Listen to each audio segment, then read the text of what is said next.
ဆိုတော့ဘောနော်ကျွန်တော်ဒီနေ့ဗီဒီယိုထဲမှာတော့ skin hand ဆော့ချင်တဲ့ brother တို့အတွက် skin hand ကိုပြောပြအောင်မှာဖြစ်ပါတယ်ပထမဆုံးနဲ့ skin hand ဖို့တဲ့ Play Store ထဲကိုတွားလိုက်ပါပြီးရင် search bar ထဲကိုနေပြီးရင် ML TOOL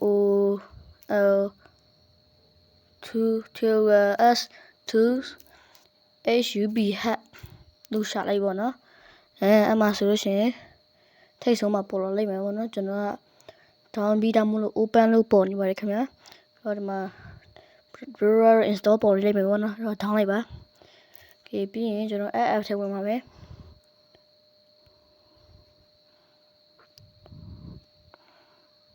တော့ကျတဲ့ skin hat ရတယ် easy ပဲ okay ပြီးရင်ကျွန်တော်ဒီမှာဝင်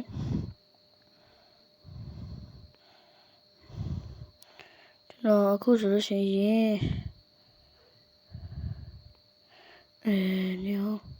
တိုင်းရော့ keyword skin ရဲ့ချောင်းရဲ့ဟပ်ပြမယ်ပေါ့နော်တော့တိုင်းရော့ကို keyword ဟပ်ပါမယ်ခင်ဗျာဒီမှာဝင်ဒီမှာကြည့်အခုထွက်လာတော့ skin တော့ဟပ်လို့ရတယ်ဗျာဘယ်လောက်မှတော့ shoe ရ shoe ကြည့်အော်ရတာဘာဖြစ်လာဒီကျွန်တော်ဒီမှာ keyword ဟပ်မယ် Venom တော့မဟပ်နိုင်တော့ bro Venom တော့ဟပ်ရင် error တက်မယ်ပြီးရင်ဒီမှာမျိုးကြောင်ညာကြည့်ပြရမယ်ပေါ့နော်ဆိုတော့ဘာမှဖြစ်ပါဘူးကိစ္စရှိအဲ့ဒါကိစ္စမရှိဘူး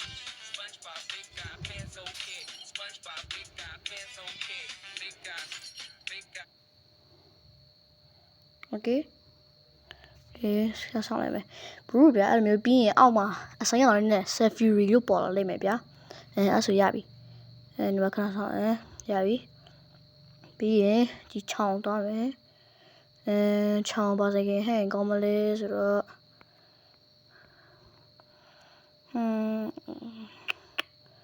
စဉ်းစားကျွန်တော်ချောင်းကိုလာ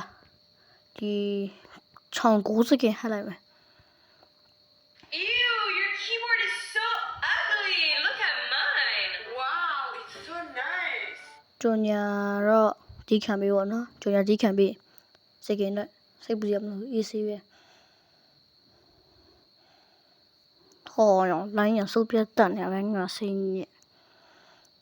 အော်ရဆိုးလိုင်းရကြနေအားဆိုခဏဆောင်းပြပါဦးခင်ဗျားတို့ဒီဒါကျွန်တော်ဒီမြကြဖြစ်တဲ့တောင်းမယ်လေပေါ့နော်ရတယ်ပါဆိုတော့ချောင်းဒီမှာကျတဲ့စကင်ဟပ်လို့ရတယ်ပေါ့နော်ဆိုတော့ရတယ်စီပဲကျွန်တော်ဆို all skin ဟပ်ပူပြီးသွားပြီဗျာဆိုတော့ရပြီ okay ရပြီအဲ့ဒါပြီးရင် game နဲ့ဝင်ရမယ်